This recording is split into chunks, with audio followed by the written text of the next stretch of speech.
오늘 시간에는 경건의 능력이라는 제목으로 하나님 말씀 증거하도록 하겠습니다.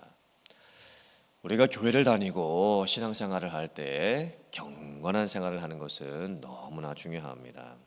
오늘 성경 말씀을 보면 경건하지 않은 여러 가지 모습에 대해서 말씀을 하고 있습니다. 헬라어로 경건하지 않다라고 하는 단어가 아세베이아인데 이 단어가 사실 성경 여러 곳에서 쓰였습니다. 로마서 1장 18절에서는 불의, 즉 의롭지 않은 모습, 옳지 않은 모습으로 쓰이고, 디모데후서 2장 16절에서는 망령되고 헛된 말을 하는 모습에 대해서 쓰이고, 디도서 2장 12절에서는 세상의 정욕과 연결해서 이 세상에서 헛된 삶을 살아가는 모습에 대해서 쓰입니다. 영어 성경에서는 오늘 유다서에 나오는 경건하지 않은 사람, 경건하지 않은 죄인, 이 단어를 더 ungodly라고 하는 단어를 사용을 했습니다. 즉 하나님을 닮지 않은 사람, 하나님을 닮지 않은 일들, 이렇게 표현을 해 놓은 거예요. 즉 경건이라고 하는 것이 무엇일까요? 교회 안에서만 경건한 척하는 것이 아니고 교회 바깥에서 세상의 모든 삶의 현장에서 생각하는 것, 말하는 것, 행동하는 것이 하나님을 닮은 겁니다. 하나님이 보시기에 정말 합당한 모습이 이제 나타나게 되는 것이죠. 오늘 성경 말씀을 보면 경건한 척은 했지만 실제로는 그렇지 않았던 사람들의 모습에 대해서 나옵니다. 초대교회 안에 거짓 선지자들이 있었습니다. 거짓 교사들이 있었습니다. 이단들도 있었습니다. 그 사람들의 모습을 보면, 겉의 모습을 보면 경건한 것 같습니다. 예배도 열심히 드리고 있었고, 자기가 기도도 많이 하는 것처럼 보이고 있었고, 심지어 하나님으로부터 자기가 직통 계시를 받아가지고 하나님이 자기에게 직접 말씀하신다, 내 말씀을 들으라 라고 이야기까지도 했습니다. 그런데 그들의 경건은 거짓이었습니다. 왜냐하면 실제로는 하나님을 믿는 것도 아니었고 하나님을 믿는 척 사람들 앞에서 그렇게 보이는 것 뿐이었던 겁니다. 그래서 거짓 교사들과 거짓 선지자들과 이단들이 교회 안에 슬며시 들어와서 교회를 어지럽히고 있었지요. 성도들을 미혹하고 있었습니다. 그들의 겉모습만 보면 하나님을 믿는 사람인 것 같습니다. 지금 교회도 다니고 있었고 예배도 드리고 있었고 말씀도 자기들이 듣는다고 했고 기도도 열심히 하는 것처럼 보이고 있었습니다. 그런데 그 사람들의 실제 삶의 모습을 보면 다 이런 모습들 뿐이었습니다. 완악한 말로 하나님을 거스릅니다. 그리고 원망과 불만을 쏟아놓습니다. 또 정욕도로 행하고 있습니다. 자랑하는 말을 합니다. 자기의 이익을 위해서 다른 사람들에게 아첨을 합니다. 즉 겉으로 보여지는 종교적인 경건은 있었던 거예요. 그런데 실제 자기의 삶에서 나타나는 삶의 경건의 능력은 없었습니다. 예수님 당시에 바리새인들의 모습이 어땠을까요? 똑같았습니다. 외적인 종교적인 경건의 모습은 너무나 많았습니다. 정기적으로 성전에 출입을 하고 있었고 하루에 3번씩 기도를 하고 있었고 금식까지 하고 있었고 또 율법에서 정한 모든 것들을 다 지켜 행하고 있었습니다. 스스로 의롭다고 생각을 하고 있었죠. 나 같은 사람은 없다 이렇게 생각을 하고 있었습니다. 그런데 예수님께서 그들의 모습을 책망하시죠. 다 그 모습들이 사람에게 보이기 위한 것뿐이었다라고 책망을 하십니다. 그들의 모습을 회를 칠해 놓은 무덤과 같다라고 책망을 하십니다.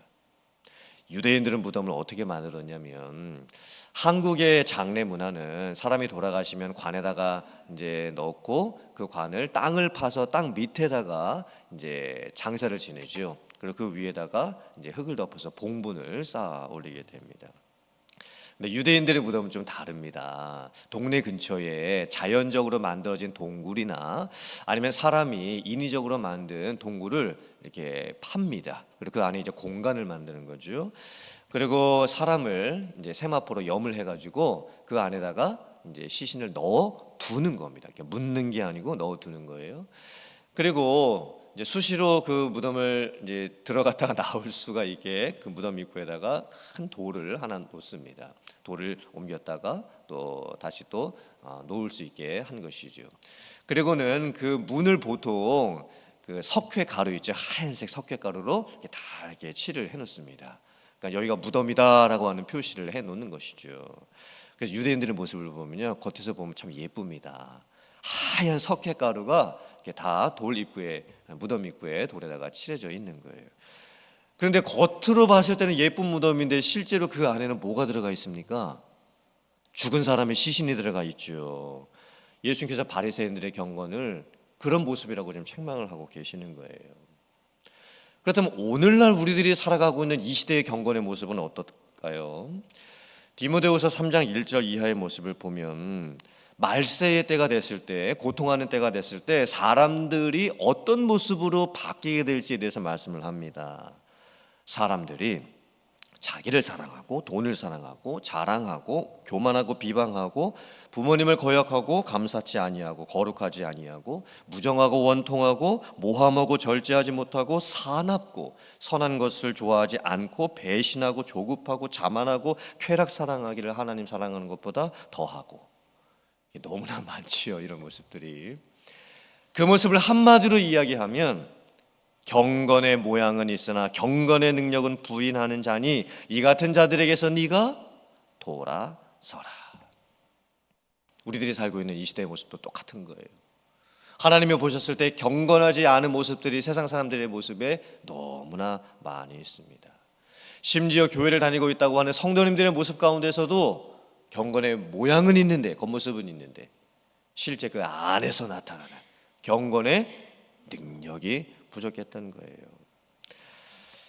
이렇게 경건하지 않은 모습, 또 경건의 능력을 잃어버린 모습이 지금 우리들의 삶의 시대에도 너무나 많이 있게 됩니다. 근데 이제 유다서 말씀을 보면요, 이렇게 경건치 않은 시대와 경건치 않은 사람들의 모습 속에서 참으로 경건한 삶을 살았다라고 이렇게 모델로 말씀하는 사람이 나옵니다. 그 사람 이름이 누구일까요? 에녹이라고 하는 사람이었습니다. 에녹이 누구지요? 에녹은 참 특별한 사람입니다. 죽지 않고 살아서 천국에 간 사람입니다. 성경에 나오는 여러 가지 인물 중에서 죽지 않고 살아서 천국에 간 사람이 딱 두 명이 있습니다. 누구와 누구일까요? 예수님은 아닙니다. 예수님은 실제 죽으셨다가 부활하시고 승천하셔서 천국에 가신 겁니다. 예수님은 죽으셨다가 부활하셔서 천국에 가셨습니다. 이제 에녹하고 엘리야였지요. 에녹하고 엘리야가 죽지 않고 살아서 이제 천국에 갔습니다. 그러니까 우리가 이제 교회를 오래 다니신 성도님들이 에녹에 대해서 잘 아시잖아요. 설교 말씀도 많이 들으셨고. 그러니까 우리가 기억하는 에녹은 어떤 사람이냐면 죽지 않고 천국에 간 사람, 이렇게 저희들이 기억을 하지요. 그런데 실제 성경에 나오는 에녹의 모습을 보면요, 성경은 그렇게 강조하고 있지 않습니다. 에녹은 죽지 않고 천국에 간 사람이다. 성경은 그렇게 강조하지 않습니다. 창세기 5장 21절부터 24절까지 성경이 말씀하는 에녹의 삶은 이렇습니다. 잘 들어보세요. 뭐가 강조되고 있나? 에녹은 65세에 무드셀라를 낳았고, 무드셀라를 낳은 후 300년을 하나님과 동행하며 자녀들을 낳았으며, 그는 365세를 살았더라. 에녹이 하나님과 동행하더니 하나님이 그를 데려가심으로 세상에 있지 아니하였더라. 창세기에 나오는 에녹의 삶은요, 딱 4절밖에 안 됩니다. 너무 짧게 기록되어 있습니다. 이 성경에 기록된 에녹의 삶을 보면요, 다른 성경의 인물들처럼 위대한 사역도 하나도 없습니다. 모세처럼 홍해를 가르고 200만 명이 넘는 하나님의 백성들을 출애굽시켜가지고 가나안 땅까지 인도하지도 않았고요, 여호수아처럼 그 가나안 민족들과 싸워서 전쟁하면서 가나안 땅을 점령하지도 않았고요, 엘리야처럼 바알과 아세라 선지자 850명과 갈멜산에서 영적인 대결을 펼치면서 하늘에서부터 불이 내려오도록 하는 그런 능력을 보여주지도 않았고요, 삼손처럼 힘이 센 것도 아니었고요, 다윗 왕처럼 큰 업적을 남긴 것도 아니었고요, 바울 사도처럼 세계 선교를 다니면서 복음을 전하면서 성경을 13권이나 기록하지도 않았습니다. 에녹의 삶은요, 너무 평범했습니다. 뭐 자랑할 만한 업적이 그의 삶에 하나도 없습니다.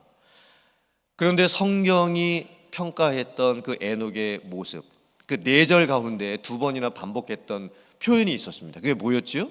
죽지 않고 천국 갔다가 아니었습니다. 하나님과 동행하였더라. 이 구절이 2번이나 반복되고 있는 거예요. 에녹의 삶의 핵심은요, 경건의 삶의 핵심은 하나님과 동행하는 삶이었습니다. 하나님이 보셨을 때 에녹을 보니까 이 땅에서 사는 에녹의 삶의 모습이 하나님과 동행하는 삶을 살고 있었습니다. 매 순간 자나 깨나 무슨 일을 하든지 하나님이 보시기에 에녹은요, 항상 하나님을 생각했고 하나님의 기준으로 인생을 살고 있었습니다. 하나님과 동행하는 삶을 살고 있었죠.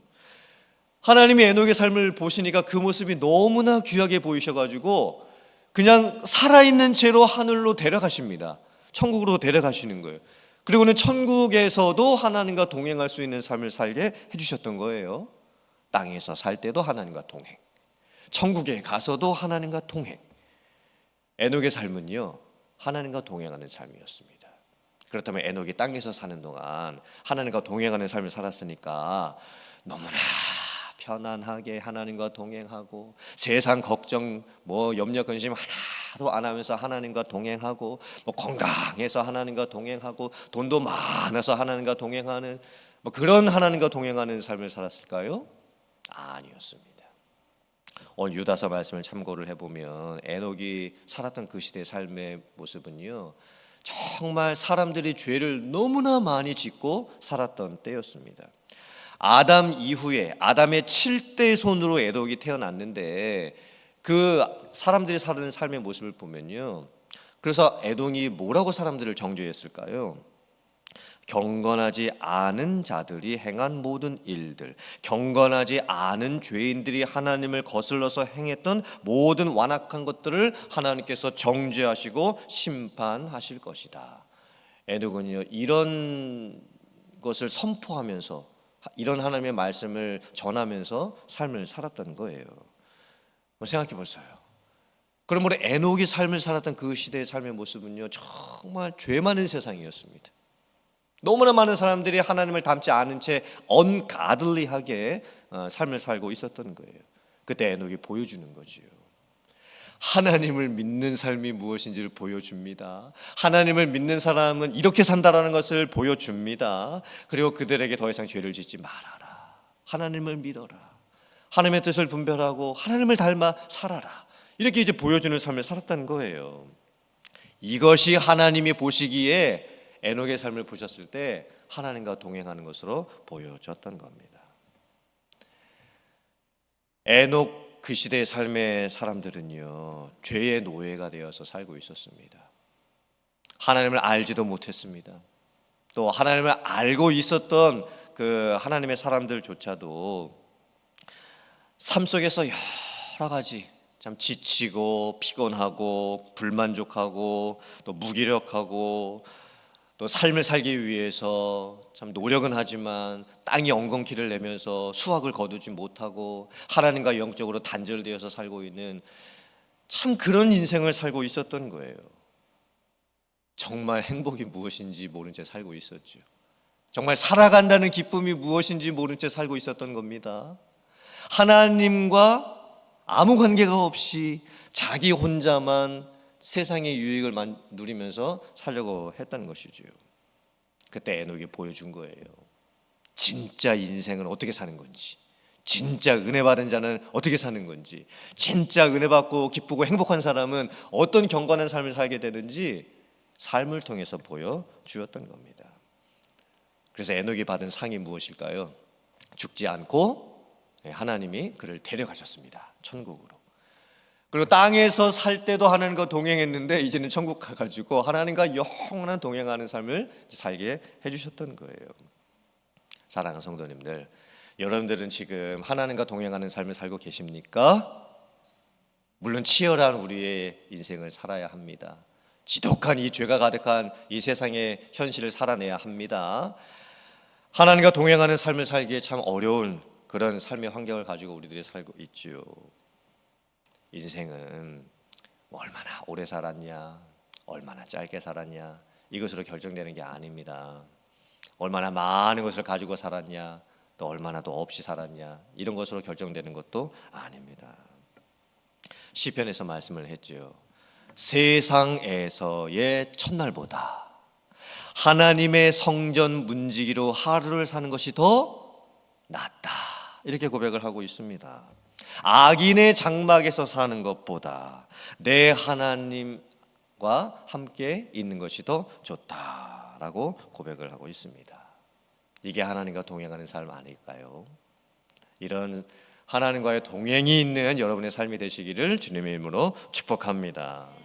여러분의 인생 가운데 주님이 함께 계시고 내 안에 성령이 계시고 좁은 길을 걸어가도 또 그 길을 갈 때에도 찬양하며 또 살아갈 수 있는 그런 성령 충만한 삶을 살아갈 수 있는 여러분들 되시기를 주님의 이름으로 축원합니다. 매일 아침마다 여러분의 인생에서 이 새벽 예배를 드릴 때에 영적으로 솟아나는 샘물 같은 은혜가 터져나오고 그 하루의 족한 은혜가 저녁까지 계속 이어지면서 잠자리에 들 때 참 오늘 하루도 은혜로 살았구나, 이렇게 고백할 수 있는 그런 경건의 모습이 아니라 경건의 능력으로 하나님이 보셨을 때 참 네가 나와 동행하는 삶을 살고 있구나, 이렇게 칭찬받을 수 있는 여러분들 다 되실 수 있기를 주님의 이름으로 축원합니다. 아멘.